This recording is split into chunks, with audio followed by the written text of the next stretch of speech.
Hello, welcome to this week's episode of the Code of Honor podcast. I'm Kiley. This is my wonderful co-host, Kyle. And this is going to be a little bit of a different episode. We don't have a whole lot of news or anything really happening with ROH. So we're going to touch a little bit on the news that we do have. And then Kyle, our resident historian, is going to lead us in a history discussion. We're going to talk about the history of ROH and Japan. So, and now everybody's logging off. I know they're like, no, goodbye. But it's a deep history, and please stick around because I think Kyle is excited, and I know that Japan and ROH is an interesting subject. So in terms of news, we don't have a whole lot, but what we do have is that Tony Khan was on TV Insider, wasn't it? Yes. He did an interview with TV Insider, and he's in negotiations with Warner Media to bring Ring of Honor to Warner Media programming, HBO Max, something. We don't know a whole lot about it yet, and I imagine we won't know a whole lot about it until the deal is finalized. But, I mean, it's a good sign for Ring of Honor. Absolutely. The clear implication of all of this was that Tony Khan envisions ROH as a television product, whether that is traditional television or whether that's an HBO Max streaming situation. It seems abundantly clear that he does not envision ROH as a YouTube exclusive or anything of that nature. Mm-hmm. I think that speaks to, one, his vision for ROH and his desire to see it grow and see it succeed in the biggest capacity possible. And two, probably the success and goodwill that he's fostered within Warner Media with the way that he's built AEW. It generally is going to be helpful to have that kind of cash when you go into negotiations, especially with the turmoil involved at Warner Media right now. And I remain hopeful that this can mean only good things for Ring of Honor. Yeah, I definitely think this is, of course, a big media conglomerate in Warner Media. And there's lots of different things going on there right now. And, you know, I'm not qualified to speak on business things, but I think it is a good sign that even with all this going on with the merger and sort of the corporate shakeup that's happening, that Warner Media is still open to discussions about Ring of Honor. So fingers crossed it ends up somewhere that we can watch it that isn't Honor Club. Yeah. But in the meantime, Tony does seem pretty insistent that he wants to keep seeing the ROH champions on AEW television. He wants to continue to showcase the titles. He wants to showcase the champions. So I think we're going to continue to see Samoa Joe. I think we're going to continue to see Jonathan Gresham. I think we're going to continue to see Wheeler Yuta based on his involvement with the Blackpool Combat Club. And we're going to continue to see those top guys with the ROH tag titles, FTR. I know that's going to be rough on you to have FTR on your TV every week with the ROH titles, but, you know. I love FTR. I want them to do something with the titles. I don't want the titles to just be sort of a prop in their new story, but it's FTR. I'll take what I can get. Speaking of AEW, Tony Khan announced that AEW and New Japan are going to do a show in June at the United Center, so it's a big show. And from all reports, it's going to be AEW versus New Japan in hopefully dream match scenarios. There's no news about whether or not Ring of Honor is going to be involved, but I imagine some of the guys who are Ring of Honor All Elite, whatever the standing is, are going to be involved. But this does bring up the question of Japanese wrestling and the partnerships that Japanese promotions have built with North American promotions over the year. And, of course, the famous one is ROH and New Japan with the Young Bucks and Kenny Omega and all those guys crossing over into Japan and then back into North America. So, Kyle, I know he's a wrestling historian. He knows a lot about ROH and Japan. So, do you want to give us a rundown? Well, I mean, there's a long and storied history of Japanese promotions working with major promotions in North America. We saw Tiger Mask when it was Mitsuharu Misawa under the hood, working dates for the WWF in the early to mid 80s. There were several famous matches with he and Bret Hart, he and Dynamite Kid. That goes on into New Japan working with WCW in the 1995 Collision in Korea show that saw Ric Flair versus Antonio Inoki. That famously gave us the one and only one-on-one meeting between Rey Mysterio and Jushin Thunder Liger. So there's definitely a history here, and it's something that ROH leaned into very early on in their run.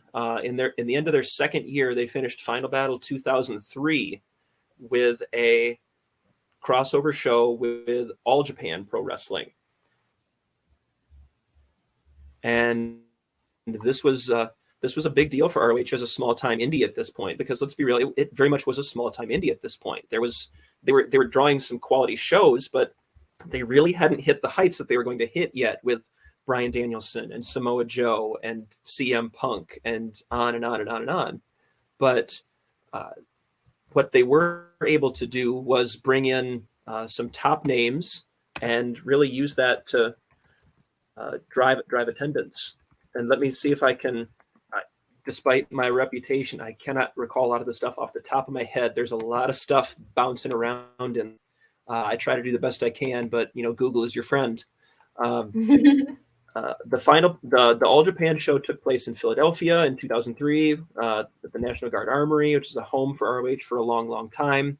And the bulk of the show was once again, All Japan versus Ring of Honor, much in the same format that AEW and New Japan are going to be doing in this. And yes, they did tie it 2 wins apiece, because even when promotions play nice, they can't completely put each other over, apparently. So this saw some decent stars from All Japan Pro Wrestling. Some New Japan fans will remember the name Tomoaki Honma and his famous Kokeshi headbutt. Honma teamed with Kazushi Miyamoto against the Second City Saints of CM Punk and Colt Cabana. So if you ever wanted a dream match between CM Punk and Tomoaki Honma, for the 3 people who might have ever wanted that, track down that tag match. It was a lot of fun. And Honma was very different in 2003 than he would become, obviously. It's been 20 years. AJ Styles took on Kaz Hayashi in a one-on-one match, and Kaz, of course, made his name in WCW in the late 90s and early 2000s.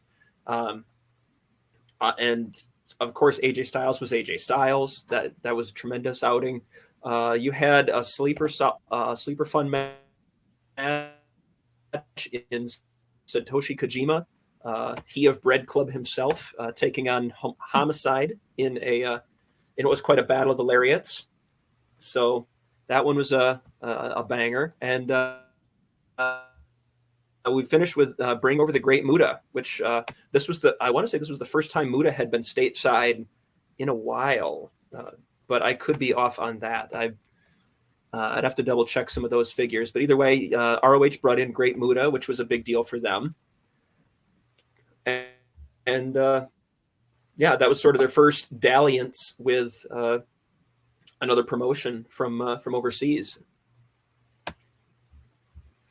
Also in the card, we had Samoa Joe defending the ROH World title against Mark Briscoe, Bryan Danielson versus Jay Briscoe. So it was an interesting show, and a few names we remember. Yeah, and I definitely think it's an important show. And I know in Japan, when wrestlers are training, they're encouraged to go on excursions. And I think we see some of that in North America, but I don't think we see a lot of it. So it's really interesting to see a lot of the guys you mentioned, Bryan Danielson, Samoa Joe, they were earlier, like they were young in their careers. So it was really interesting to see them rise to the occasion of wrestling with these Japanese wrestlers who it's a different style. A lot of them are really strictly trained. They're very experienced by the time that they're put in the ring. So it's really interesting to see how that affected their careers. And of course, Ring of Honor, as Kyle will get to, worked with Japanese promotions and Japanese wrestlers for many, many, many years to come. So please continue, Kyle. Yes. Bryan Danielson and Samoa Joe would also eventually go on to tour for Pro Wrestling Noah. The Briscoes would work some dates in Pro Wrestling Noah as well.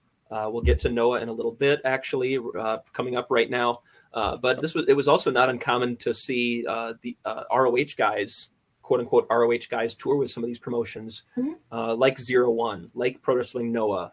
Occasionally, some of them would tour Dragon Gate, but this was like, I believe Matt Sydal toured Dragon Gate for a little while. But moving ahead, we saw one of the first. We saw in 2005 the ROH debut of two major stars for Pro Wrestling Noah, one of whom is still a major driving force in Noah today, being Naomichi Marufuji. Marufuji, and this was during the phase where Bryan Danielson was the ROH World Champion. He had won the title in September over James Gibson at Glory by Honor and was sending out open contracts all throughout the wrestling world. So one of them got signed by Naomichi Marufuji, and we had a big deal where Japanese stars coming to ROH trying to take the title. This also on the undercard for this, we got the ROH debut of another star that a few people might have heard of in Kenta. Final Battle 2005 was Kenta's ROH debut in a victorious effort to defend the GHC Junior Heavyweight Championship. Kenta was still a junior at this point. For those who don't know, in Japan, there is a strict delineation point between the junior heavyweights and the heavyweights, and it's usually at about 100 kilograms, or I want to say about 210 pounds, or right thereabouts. I forget what the specific conversion is, but so it's right in there. Kenta was still operating as a junior at that point and defended the title against Low-Ki in a tremendous match. Bryan Danielson and Naomichi Marufuji did the kind of match you would expect them to have if you're familiar with Danielson or if you're familiar with Marufuji. And this signaled one of the start of some cooperative work with Pro Wrestling Noah. Kenta would come back and work ROH periodically throughout 2006 and work dates for ROH for the next several years off and on, usually in singles matches. They would just ticking off dream match boxes for Kenta. He worked Bryan Danielson several times. He worked Nigel McGuinness several times, Austin Aries, Roderick Strong, Tyler Black, Chris Hero for the HD Net tapings at one point when that was a thing. So Kenta became a recurring figure for quite some time for ROH, and he was always very, very protected. The Go to Sleep was incredibly protected in ROH, and I think Danielson only survived it in their world title match because he got his foot on the ropes. So they were very careful to not spoil Kenta as an attraction or as a thing for North American audiences. And it's entirely possible that one wonders a little bit if Kenta would have come to the attention that he did to those in WWE if it were not for some of those dates with Ring of Honor. Because we know that ROH was definitely a recruiting ground for WWE in one way or another. And hey, this guy's putting out tremendous matches and the crowd's eating him up. Yeah, and I definitely think the ROH fans at the time, and still today, I should say, really loved this crossover and seeing new talent and these dream matches and so on and so forth, because Japanese wrestling was accessible with tapes and things. But, as time got on, the world got more and more connected with the internet and things like that. So by 2006, you could find Japanese wrestling online, and it was more accessible to North American fans. And that's how I found a lot of it in 2005, 2006. And I think North American fans really craved, Japanese wrestling, and they craved these, dream matches and these big shows and these crossovers and all this sort of stuff. And I think maybe that's part of the reason why WWE took note of a lot of Japanese talent. And up until, I would say, a few years ago, they did do a lot to bring over Japanese talent. And some of them are still in WWE. Look at Shinsuke Nakamura. So I definitely think ROH sort of being the pioneer of these working relationships with Japanese promotions influenced the entire course of North American wrestling. Well, sure. And if we go back to ROH's history and its original formulation as a subsidiary, if you will, of RF Video, you had a built-in fan base there that was already consuming that content via some of the tapes and some of the things that RF Video had access to that, another indie might not necessarily have that sort of built-in demand. And, you saw the rise of places like RF or like High Spots or like, any of those types of outlets that made certain types of either independent wrestling or Japanese wrestling, like you said, a lot more accessible to the current fan. And the type of fan that's going to be looking for that stuff is the type of fan that was going to be interested in what ROH was putting out there, which was straight ahead, no nonsense, very Kings Road style. Not a lot of story, just straight fighting kind of thing. And so that they were fortunate in that capacity to have that built-in audience that they were able to take advantage of.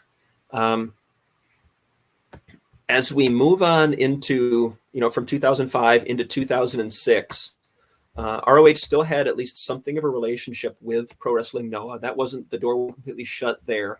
But they expanded into another venue in trying to always display different styles and the most cutting edge wrestling.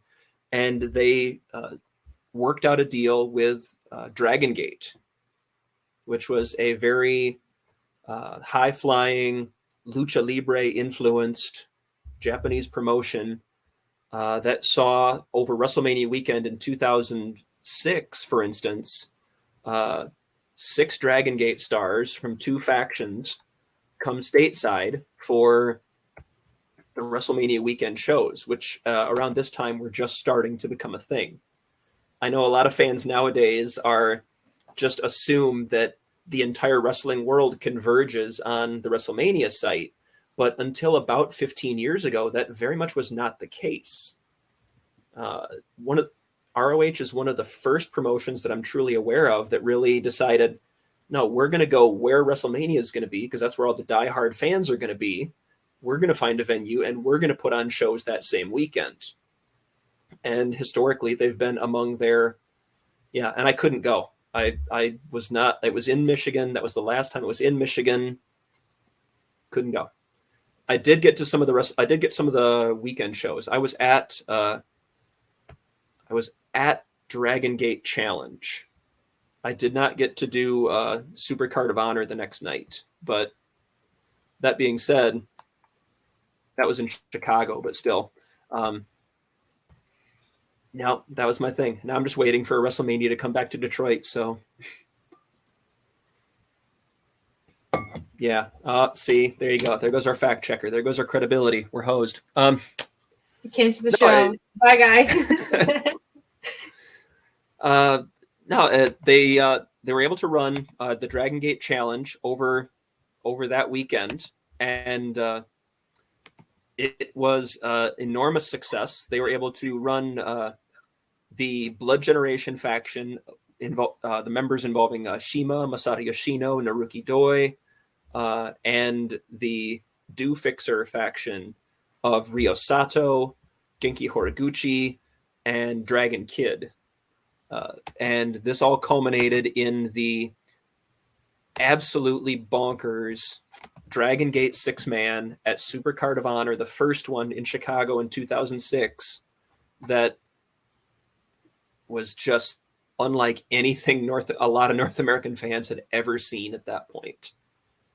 They did Dragon Gate Challenge the night before. They did a similar ROH versus Dragon Gate Challenge series, which saw Ryo Sato defeat Jimmy Yang to score 1 for Dragon Gate. AJ Styles and Matt Sydal defeated the Do Fixer tandem of Dragon Kid and Genki Horiguchi for number 2 to even it up. And Blood Generation's 6-man team of Shima, Yoshino, and Doi defeated the Generation Next trio of Aries, Jack Evans, and Roderick Strong to win it 2-1 for Dragon Gate.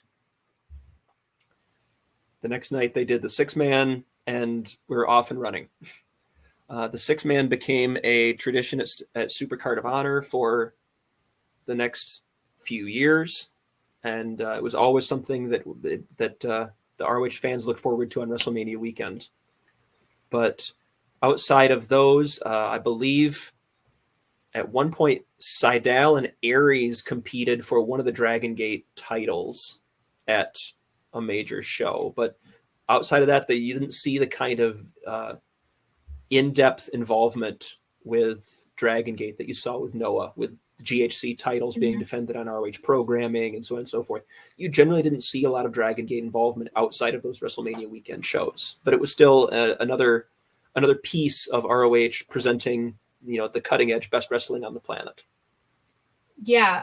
By the end of 2006, Matt Sydal was competing in Dragon Gate quite frequently. He was, I think a lot of people don't know that, but he was. And then, of course, Matt Sydal went to WWE. But I definitely think if ROH doesn't form this relationship with Dragon Gate, as small as it might have been, I definitely think that style, the Dragon Gate style, and if people don't know Dragon Gate, Pac is like the epitome of a Dragon Gate wrestler. So just watch his matches and you'll know.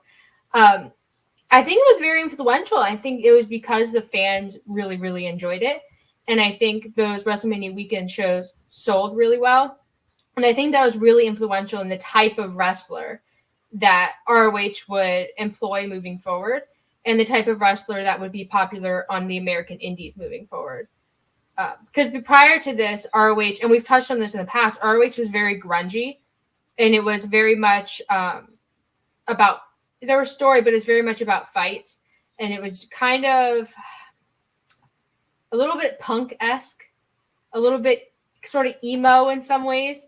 And this was very influential, the Dragon Gate relationship in ROH. And I cannot say enough good things about Dragon Gate. Everyone needs to watch Dragon Gate. Well, that was during about Jimmy Jacobs' big turn to the emo phase around that point too. Ballad of Lacey was around that time. So,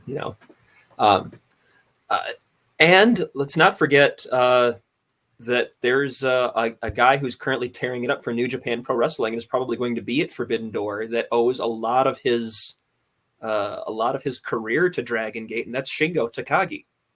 Yep. Shingo started in Dragon Gate back in 2000 in the early 2000s, and Shingo showed up at several ROH shows. At one point, even getting a shot at the ROH World Title. Supercard of Honor 3 is a great place to start as well for a lot of that, just because of the fact that you saw the Dragon Gate 6-man, which was, again, insane. It's the same 6 guys, but the teams are shuffled because, that's kind of how the gang wars always worked in Dragon Gate. People were changing alliances and things. But that one also featured Go Shiozaki, who was just starting to make a name for himself stateside. Shiozaki is now a huge deal in Pro Wrestling Noah. You get to see him kind of ham it up against Delirious in the opening match. I talked about this on my Twitter actually recently. I just rewatched that show on Honor Club. It's hilarious to watch Delirious try to communicate to Paul Turner that he does not wish to be chopped by Go Shiozaki. And if he does so, then Paul Turner should disqualify him. This did not end well for Delirious, but that's okay. We still love the Lizard Man here. And it featured just an absolute banger of a tag match between Shingo and his tag partner at the time, BB Hulk, but against Kevin Steen and El Generico. And BB Hulk is a name that came from Dragon Gate. Did not get to work a lot of dates with ROH, but Hulk is a name that, to this day, I will tell you, I don't know why he did not become a bigger global star. Because if you go back and watch old Dragon Gate and you watch BB Hulk, you have no other choice but to come away saying, this guy can do everything. Give him all the belts, all of them. So again, Supercard of Honor 3 is a great example of that Dragon Gate relationship, as well as seeing where ROH was at, in the wake of the departures of some major stars that were leaving the promotion between 05, 06, 07. But turning back a little bit, now that we've kind of talked about the Dragon Gate relationship, There was another name from Pro Wrestling Noah that kind of became a big deal in ROH history around 2007, and that would be none other than Takeshi Morishima. Do you have any recollection of Morishima's time in ROH before I go into some of the history? Yeah, and for the sake of our audience, there is an age gap between myself and Kyle. So a lot of this stuff, I have a very romanticized memory of it. And it's like these big moments, like Kenta, Bryan Danielson, that match I remember very, very vividly. But Takeshi Morishima,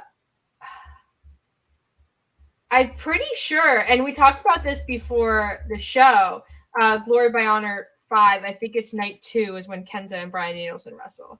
Maybe our fact checker can check that for me. But I'm pretty sure Takeshi Morishima was on that show. But I don't think he was wrestling. I'm pretty sure he was just making an appearance. And as far as my memory of him goes, I remember being sort of in awe of him, if that makes sense. I don't know what the audience knows about Japanese wrestling, but Morishima is very much for 231 days, maybe. But yeah, Morishima is quite. He has a presence about him, and yes. as far as my memory goes, every time I saw him, I was just scared. I don't know, but maybe Kyle has a more nuanced recollection. For those of you who were fans of older NWA or some of the other territory shows, Morishima was basically the Japanese equivalent of Terry Bam Bam Gordy. He was a big man that packed a lot of power, but could absolutely move. And that made him terrifying. He had a back. He finished people with a backdrop driver that looked like it would just flat snap them in half. And he showed up in ROH he made his in-ring debut in February of 2007. He had shown up as a corner man in support of Kenta earlier on. And I want to say it was Glory by Honor in 06. That sounds right. But he became a major deal at the 5th year festival that year, and won, and in a major shock, won the ROH World Championship. At this point, he had beaten Samoa Joe as part of that. But Homicide had just won the world title at Final Battle the previous year. They had told this long story. It culminated in Homicide finally defeating Bryan Danielson for the title at Final Battle 2006. Then just a couple of months later, Morishima was granted a world title shot as part of the 5th year festival in Pennsylvania. He had just beaten Samoa Joe, or he just lost to Samoa Joe the night before, actually. I'm sorry. Mm-hmm. And it was literally his 3rd match with the company. And Morishima shocked the world and beat Homicide and took home the Ring of Honor World Championship. And this was not the first time they had done this. The Briscoes had lost the tag titles to Shingo and Naruki Doi for a brief period at this point. So this was not unheard of that the ROH put their titles on a Japanese star or someone who ROH was not their main promotion. But this was the first time it had been done with the ROH World Championship. And this was a point that commentary made sure to make a big deal of claiming, of course, in gimmicked terms that the ROH title is now no longer under ROH control. And now, who was going to be able to unseat this big monster Morishima and bring the title back to Ring of Honor? BJ Whitmer got the first crack and he failed.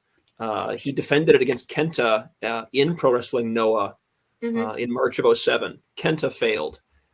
He tried again. Nigel tried and he failed. Aries tried and he failed. Shingo got a shot in Chicago in April of 2007, and he failed.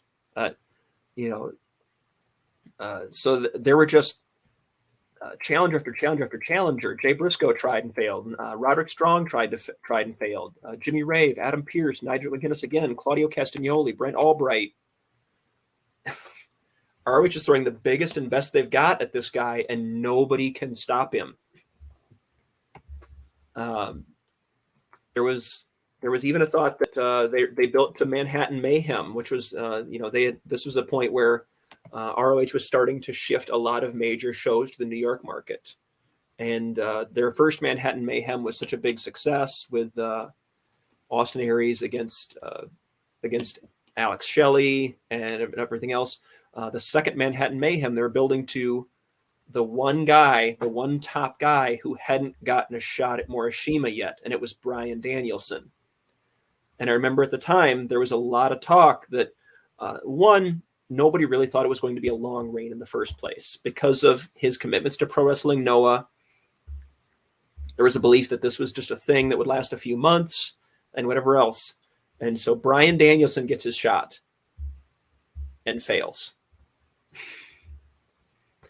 Now there's a sense of, oh no. Who's going to actually stop this guy? Eric Stevens tried. Kevin Steen tried. And finally, they built to October of 2007, Nigel McGuinness's last shot at the title, and Nigel finally became the guy to unseat Morishima and end his 8-month world title reign. And that was more or less... Morishima did continue to work for ROH through the end of 2008. He ran 9 more dates for Ring of Honor in that time. So obviously 9 dates in a little over a year, and in about 14 months is not a huge amount, but he did continue to work for ROH for a bit after that. But Morishima's reign, I will go down as saying, was criminally underrated. It produced tremendous matches. He brought a dynamic to the title that people hadn't really seen before. ROH, I mean, yes, they had Joe as the monster, but Morishima brought a different level to it. This was almost Vader. Joe was a big bad dude, but Morishima was a different level. And the feud with Bryan Danielson that he embarked on after that was, of course, tremendous, culminating in an absolutely ridiculous fight without honor in Morishima's last match with the company at Final Battle in 2008. But he had a phenomenal reign, and it really allowed a lot of guys like a Nigel to elevate themselves, like Claudio Castagnoli to elevate themselves and show what they could do in a main event spot that hadn't really had that opportunity before.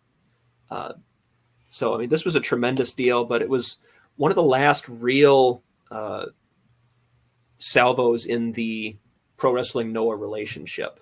I mean, Kenta would continue to appear, but outside of that, there really wasn't as much involvement with Noah at this point. And ROH sort of did their own thing for a few years, partially due to with the HD Net deal coming, with the Sinclair deal coming, and it would be a few years before we saw some other interaction with another Japanese promotion.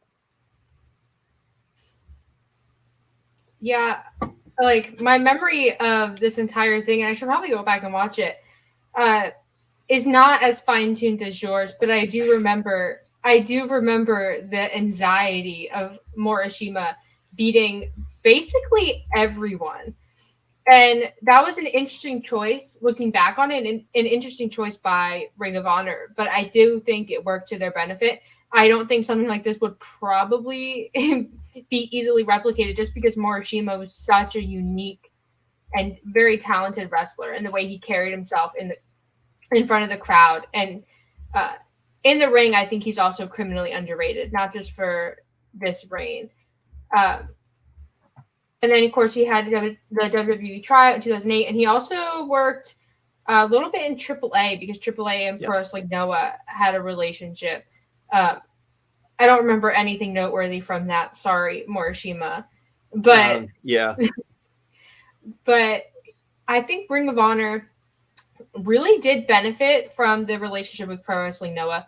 I think a lot of people hold the Ring of Honor New Japan relationship as the gold standard of international wrestling relationships. But I think if there was no Pro Wrestling Noah Ring of Honor and Morishima's run wasn't as successful as it was, and we didn't get all these really great matches with Kenta and Bryan Danielson and Christopher Daniels and all these guys, I don't think there's a New Japan Ring of Honor relationship. And then of course we don't get AEW New Japan and Forbidden Door. So Ring of Honor really taking the step to be the forefront of North America Japanese wrestling relationship really made wrestling what it is. So yes. Give them their flowers. And the relationship also allowed 2 dates for the legendary Mitsuharu Misawa to come stateside in November of 2007 and work Glory by Honor weekend that at that point in the States. And Misawa was just such an enormous influence on a number of people, not least of which being, my guy, Chris Hero, who, of course, I'm sure you remember the angle that Hero ran with the Misawa loaded elbow pad. And so Misawa got to work those 2 dates, including one where he defended the GHC heavyweight title against Kenta in an excellent match at Glory by Honor 6 that year in 2007. So again, just it opened the door for legends to come to ROH and to come stateside, and ways that the average fan would generally not be able to see. Yeah, and it's like we talked about, wrestling was becoming more accessible, but it still wasn't like it is today. There was no, Pro Wrestling Noah world where you could go online and there was a whole streaming service. But speaking of Morishima and Misawa, I remember it wasn't 2007, it must have been 2008 or 2009. But it was Morishima versus Misawa. Misawa was the GHC heavyweight champion, and it was Morishima who defeated him and took the title from him. And yes. I'm going to confess, I watched this match illegally. It was sent to me over a forum, but that was really like my big introduction into Japanese wrestling, because what I had seen before was just in Ring of Honor. And so Morishima, once again, maybe I'm a Morishima stan. Maybe I need to make a fan account and just talk about Morishima. But I remember Morishima Misawa blowing my mind. And if I went back and watched it now, maybe it wouldn't. But man, Pro Wrestling Noah at this time was unparalleled. They were hot at this point. It was smart of ROH to get involved. Morishima was a big deal. Kenta, Misawa, Ricky Marvin was still working for them briefly, the Japanese legend. Yoshinobu Kanemaru was starting to sow his oats as a junior for them there before he moved to NJPW. It was a very hot period for them, and they're building back up now, and so check out. I believe they're on Wrestle Universe, or I believe you can also find some of their stuff on Fight TV. So absolutely check them out if you get the chance, especially older Noah stuff. The Briscoes made a run in Noah where they did some tremendous work. Joe did some great work in Noah. It's absolutely worth going around and checking out. The Kings of Wrestling did a great tour over there at one point. I remember that. And Kiley and I make no bones about what unabashed marks we are for them, or myself especially. I think Kyle is the biggest Claudio fan that's ever existed. And he's another one we could see at Forbidden Door. Claudio. That'd be great. I would be 100% on board with that. I hope he's I hope he does. That'd be fantastic. I'm still holding out. I'm still holding out for a hero, but we'll go with what we can. I mean, fingers crossed. But I think Claudio was.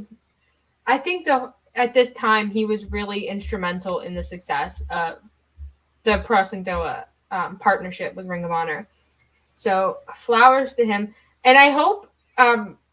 I imagine he's going to make a return to wrestling. I'm not sure, but I hope it's in a company where he can work with Japanese wrestlers again, because I think that's where he really fits well.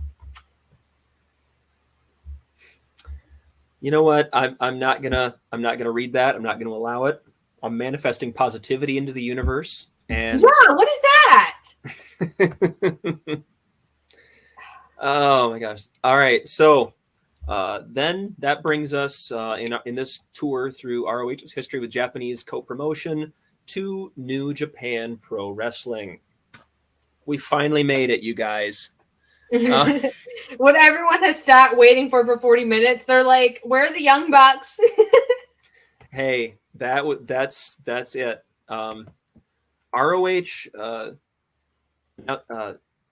ROH announced the War of the Worlds partnership in February of 2014, with the first event happening at Hammerstein in May of that year.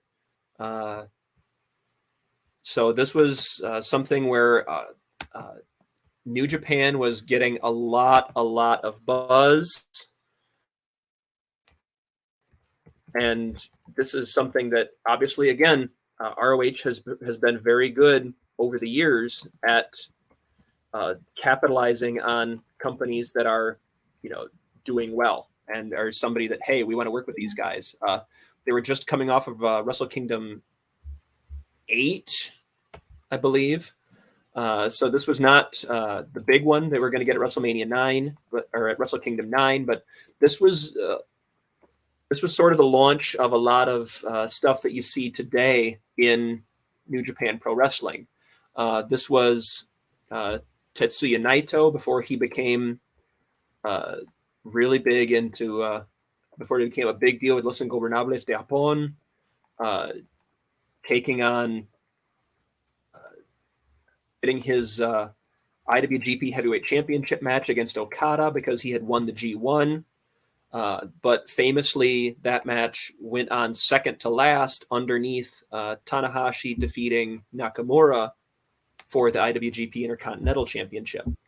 That snub has always driven Naito, and that sort of turned him into the kind of person that we see in New Japan today. So what you're seeing in New Japan in 2014 was they're putting on phenomenal matches. They had the kind of talent that you're seeing today, but they were just starting their upswing, the way I look at it. And ROH got in with them to work with them, and that saw the Young Bucks had worked with ROH previously, but this was the first real explicit ROH New Japan co-promoted show. A New Japan match technically went on last. Back to back, we had Adam Cole defending the ROH World Championship against Jushin Thunder Liger in a match that was a novelty and a lot of fun, but I don't think really a lot of people believed that Jushin Liger was going to become the ROH World Champion. Liger had worked for ROH during the Weekend of Thunder back in 2005, where he took on Bryan Danielson one night and then was in a Dream Partner tag the next night. So there was some history for Liger in ROH, but nobody really bought him as a serious challenger to Cole at this point. But Red Dragon defeated the Young Bucks to win the ROH World Tag Team Championships at this show, in case we're, thinking today about Red Dragon and the Bucks and the fighting between them. So that was a deal there. And the main event was AJ Styles defending the IWGP Heavyweight Championship against Kazuchika Okada and Michael Elgin in a three-way. So we put the IWGP title on last over the ROH title, which was a big deal. And this was You got to see the Good Brothers. It would have been just Bullet Club, Gallows and Anderson against the Briscoes for the IWGP tag titles. You saw Kushida challenge for the ROH World Television title, which he was unsuccessful at that point, but would later go on to become ROH TV champion.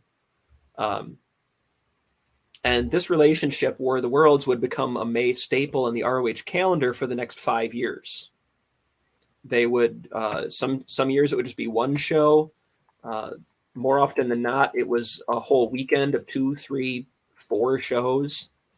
And once again, it was just a great opportunity for crowds stateside to see live and in person the kind of Japanese talent that generally you are not going to be able to see anywhere else or for any other purpose.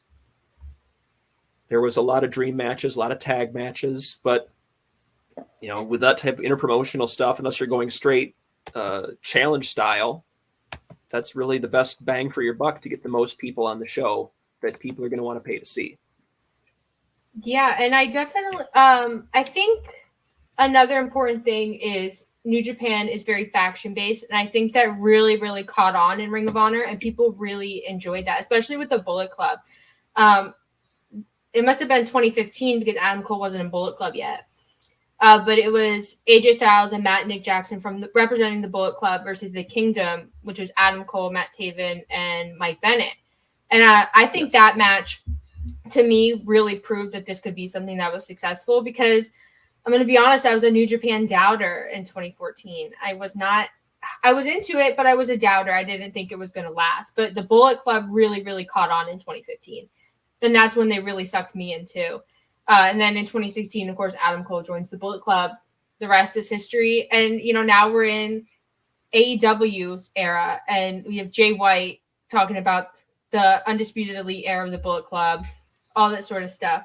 But War of the Worlds was always a really interesting place. If you didn't watch New Japan regularly, but you watched Ring of Honor, I think you really got to see, these Ring of Honor guys, these mainstays do a wrestling style and participate in these matches in ways that you wouldn't have seen them in Ring of Honor. I think the Ring of Honor guys really moved to the Japanese style more than the Japanese guys moved to the Ring of Honor style. And I think just looking back, look at some of these cards. It's just insane to me that this happened. And now we're getting hopefully a series of New Japan AEW shows. I don't know. But man, the Bullet Club. I love you're hardly the only one. As soon as you started seeing Bullet Club merch at Hot Topic, you kind of these guys are a big deal. This is not just some silly backyard NWO ripoff. I mean, it still kind of is. Let's be honest, but but it's one with staying power. Yes, because Prince Devitt era Bullet Club was very, very good. You had Prince Devitt, who's Finn Balor, of course. You had Carl Anderson, who was an amazing wrestler, still is an amazing wrestler. You had all these guys. But 2015, when you get AJ Styles and you get the Young Bucks and you have Tama Tonga and Tongaloa, you have Bad Luck Fale, that's really when Bullet Club really hit its stride. And then, of course, Kenny Omega later on, Adam Cole later on, so on and so forth. But I think Bullet Club, in terms of its influence on North American wrestling, I think it's had a greater influence here than maybe in Japan, just because Japanese wrestling, or in New Japan at least, is very faction-based. And chaos is very, very, very popular in Japan. And it's sort of the opposite here, with the exception of Okada. I feel like the Bullet Club is more popular in America than chaos. So that I've always thought that was interesting. I mean, thanks to AEW, we now know that Best Friends are members of Chaos. Yes. And that means that Trent's mom, Sue, is a member of Chaos. Sue versus Okada. Forbidden Door. Let's make it happen. But no, that's very true. They've really been able to. They've really tried to bring Okada about whenever possible. They've enjoyed. It's mostly been tag matches. I think there's been a few singles here and there, but as the relationship changed, the relationship definitely changed as ROH lost the Elite to doing their own thing. Yeah. You saw it continue on into 2019, but by this point, effectively the Bucks were gone. Kenny was gone. The very last War of the Worlds show was main evented by a 4-corner survival match with Jay Lethal, PCO, Rush, and Jeff Cobb, which, I mean, okay, it was a number 1 contenders match for the ROH World Title, but it's what are we doing here? We had a singles match with Haruki Goto against Hikuleo, and that's not to say anything wrong about Hikuleo or Goto or anything like that, but it's the star power wasn't there, and that was just disappointing to see, and that relationship really sort of did a number on Ring of Honor. It wound up being almost an undoing for them because, and we've talked about this in the past, they became so reliant on the Bucks, on the Bullet Club, on Cole, on Skrull, on that faction, those guys. And when they decided that after All In, no, we're going to do our thing, we're out, ROH really struggled to build stars from that point. They elevated PCO, they brought in Rush and elevated him and did well. They've elevated Jonathan Gresham now in the intervening time, and you can see them finding their footing again, but you had the double whammy of a promotion that's really trying to find themselves, and then the entire world shuts down. And where are we? Yeah, and I just think back to that period of the Elite leaving, and Ring of Honor felt different. And Wrestle Kingdom 13, which was, the Elite's last Wrestle Kingdom, the vibes there were a little weird too. And I don't know, I feel like you said, Ring of Honor did put all their eggs in one basket, but I don't think they really used the Elite to elevate anyone to the Elite's level. And I don't think they ever got anyone back up to the Elite's level. And I think a lot of that has to do with the collapse of the New Japan relationship and the lack of ability to do these dream matches, but also these matches where you could have younger guys or newer guys against these New Japan stars who are, of course, very experienced. New Japan has a lot of guys with like 20 plus years experience. New Japan dads. Yeah. Ring of Honor didn't have that opportunity. The Elite left, and it was like everything that they had put their investment into was gone. And so they didn't have anyone who could really be the Young Bucks or could be Cody, because Cody was like the figurehead of Ring of Honor by this period. Kenny Omega, he wrestled in Ring of Honor sometimes, but he wasn't as big in Ring of Honor as he was New Japan. And I look at AEW and I see the way that they've built stars, and it's because they had the Elite and they have all these they have Sting, they have Chris Jericho, they have all these guys. And Ring of Honor, if they had kept that relationship with New Japan, they would have had that opportunity, but they didn't. And so moving forward, I really hope, one, we get a Ring of Honor presence at Forbidden Door, because I think that would be great. I would love to see Lee Moriarty wrestle anyone from New Japan. I think it would be a great performance for him. Same with Wheeler Yuta. Give me Wheeler Yuta versus a big star. Give me Wheeler Yuta versus Jay White. Moriarty versus Sabre would be good, but Danielson versus Sabre is the dream match, so I think they'll probably go that way. Okay, I've got an understated one for you then. I don't know if his eye is going to be healthy by, and I'm tipping my cards a little bit. I don't know if his eye is going to be healthy by then, but Lee Moriarty versus Sonata. That would be good. Sonata is such a great technical wrestler in the mid card and the upper mid card for New Japan. Just coming off, he had just won the IWGP US title, and fractured his orbital bone in a match with Will Ospreay and had to relinquish the title. So it remains to be seen how healthy he will be by this point. But Sonata's tremendous and doesn't always get the credit he deserves. And he and Moriarty could put on a banger. Yeah, Sonata's always been overshadowed by Evil. But I would love for both of them to get that moment on this big show. You know what? Thumbs up, Kyle. That's a that's a good idea. But I definitely think this Forbidden Door show is going to be elite dominant. I think Bullet Club. I think Tama Tonga is going to have an issue with Jay White saying what he said on Dynamite about the undisputed elite era of the Bullet Club. I think that's going to be where they'll base their show. But if we could take it back to this early Ring of Honor partnership with these Japanese promotions, not just New Japan, but Japanese wrestling in general, and we use it to build stars, and we get some dream matches, but also just good, solid wrestling. You don't need a story. People will be not always. Match. That was the impetus of King's Road as that developed in Japan, was that style really to forego a lot of extraneous angles and talking and promos and whatever, and that the performers were talented enough to tell the story that they wanted to tell in the ring alone, and that everybody could figure out between the shared history of the performers and what they were telling in the ring told you all you needed to know. And with a few exceptions, like a lot of the early Punk stuff, later on with some, like, for instance, the Jimmy Jacobs stuff. Yeah, Joe and Suzuki just did it, but that was what ROH excelled at in the early days. And it made it such a natural fit for them for a variety of Japanese promotions that tell stories in a similar fashion. Yeah, I definitely agree. And I think Japanese wrestling, its biggest strength is that it doesn't force stories. Japanese wrestling very much, it lets things breathe. And I think AEW needs a lot of that.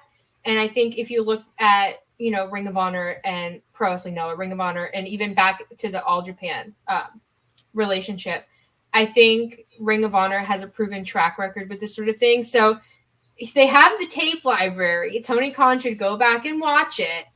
And that's how you do North American Japanese wrestling matches. Because if you force stories and you have so many stories on a card, then it's just, the entire thing just feels fake. You know what I mean?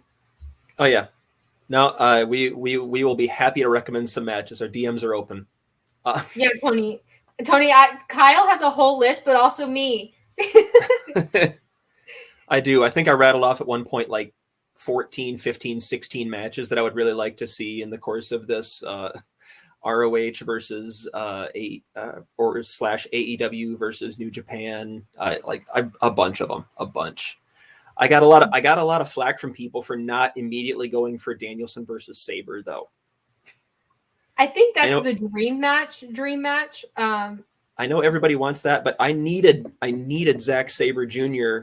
for Dangerous Techers so they could take on FTR. Oh, I like that a lot more. Kyle, why don't you have a wrestling promotion? Come on now. That would be okay. FTR and GOD wouldn't be bad. I could see it, especially with Tama sort of turning to the good side again in the wake of the Bullet Club betrayal. But something about FTR and Techers, I really, really like that.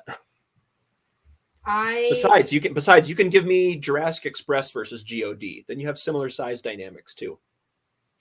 You know what? Yes, Jurassic Express needs something. Come on, give them something. Luchasaurus versus Tangaloa. Yeah, book it, Kyle. Why don't you have a wrestling promotion?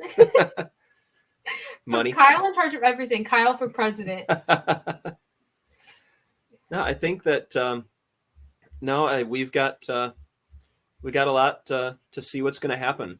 We'll see if there's any ROH involvement in this. We'll see if there's any female involvement in this. Our New Japan famously does not have a women's division. Obviously, AEW does, or at least it does in name. But we don't need to go there. And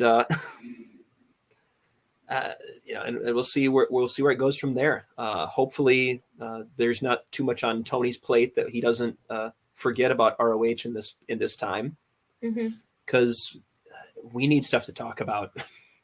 Yeah, I don't know that I can fill every week with 45 minutes of a history dissertation.